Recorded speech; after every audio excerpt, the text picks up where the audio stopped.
മലപ്പുറത്ത് തെരുവുനായയുടെ കടിയേറ്റ 5.5 വയസ്സുകാരിക്ക് പേവിഷബാധ. മലപ്പുറം പെരുവള്ളൂർ സ്വദേശിയുടെ മകളാണ് ഗുരുതരാവസ്ഥയിൽ കോഴിക്കോട് മെഡിക്കൽ കോളേജിൽ ചികിത്സയിൽ തുടരുന്നത്.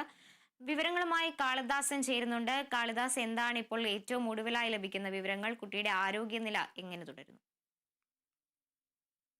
കുട്ടിയുടെ ആരോഗ്യനിലയിൽ കാര്യമായ മാറ്റങ്ങളൊന്നുമില്ല. ഇപ്പോഴും അതീവ ഗുരുതരാവസ്ഥയിൽ തന്നെ തുടരുകയാണ് എന്നുള്ള തരത്തിലാണ് നമുക്ക് വിവരങ്ങൾ ലഭിക്കുന്നത്. കോഴിക്കോട് മെഡിക്കൽ കോളേജിലാണ് കുട്ടി ഇപ്പോൾ ചികിത്സയിൽ കഴിയുന്നത്. മാർച്ച് 29-നാണ് കുട്ടിക്ക് തെരുവുനായയുടെ കടിയേറ്റത്. കുട്ടി കടയിൽ പോയി തിരിച്ചു വരും വഴിയാണ് തെരുവുനായയുടെ ആക്രമണമേറ്റത്. തലയ്ക്കും കാലിനുമാണ് അന്ന് പരിക്കേറ്റത്. അതേ തുടർന്ന് പിന്നീട് കുട്ടിയുടെ മാതാപിതാക്കൾ കുട്ടിയെ കോഴിക്കോട് മെഡിക്കൽ കോളേജിൽ എത്തിച്ച് കൃത്യമായ പ്രതിരോധ കുത്തിവയ്പ്പുകളും അതേപോലെ തന്നെ മറ്റ് ചികിത്സാ നടപടികളും ഒക്കെ സ്വീകരിച്ചതാണ്.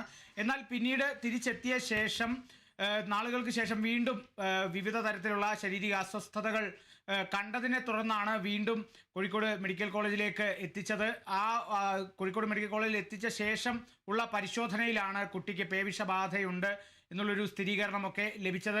ഇതിൽ ഏറ്റവും പ്രധാനപ്പെട്ട കാര്യം എന്ന് പറയുന്നത്, ഈ കുട്ടിയെ കടിച്ച തെരുവുനായ പിന്നീട് അതേ ദിവസം തന്നെ പ്രദേശത്തെ 7 പേരെ കൂടെ കടിച്ചിട്ടുണ്ട്. എന്നാൽ ഇവർക്കൊന്നും കാര്യമായ രീതിയിൽ ശാരീരിക അസ്വസ്ഥതകളൊന്നും അനുഭവപ്പെട്ടിട്ടില്ല. ഇവരെല്ലാവരും പ്രതിരോധ കുത്തിവയ്പ്പുകൾ എടുത്ത ആളുകളാണ്, ചികിത്സാ നടപടികളൊക്കെ സ്വീകരിച്ച ആളുകളാണ് എന്നുള്ള തരത്തിലാണ് വിവരങ്ങൾ ലഭിച്ചത്. ഇവർക്കൊന്നും ശാരീരിക അസ്വസ്ഥതകൾ നേരിട്ടിട്ടില്ല.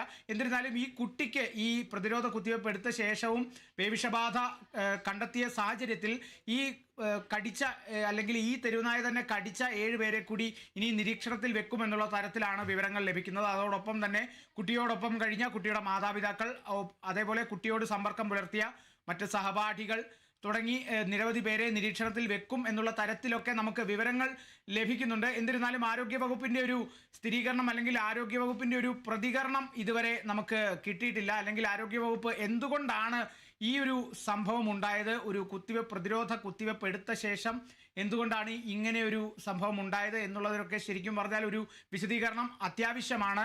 ഇത് ഈ ഒരു പ്രതിരോധ കുത്തിവയ്പ്പിൻ്റെ പ്രശ്നമാണോ അല്ലെങ്കിൽ അതിൻ്റെ മരുന്നിൻ്റെ പ്രശ്നങ്ങളാണോ എന്താണ് എന്നുള്ളത് ഈ ആരോഗ്യവകുപ്പിൻ്റെ ഭാഗത്തു നിന്നുള്ള പ്രതികരണത്തിന് ശേഷമേ നമുക്ക് കൃത്യമായി വ്യക്തമാവുകയുള്ളൂ. എന്നിരുന്നാലും ഈ ഒരു 5.5 വയസ്സുകാരി ഇപ്പോഴും കോഴിക്കോട് മെഡിക്കൽ കോളേജിൽ ഗുരുതരമായി ചികിത്സയിൽ തുടരുകയാണ്. കാർത്തു.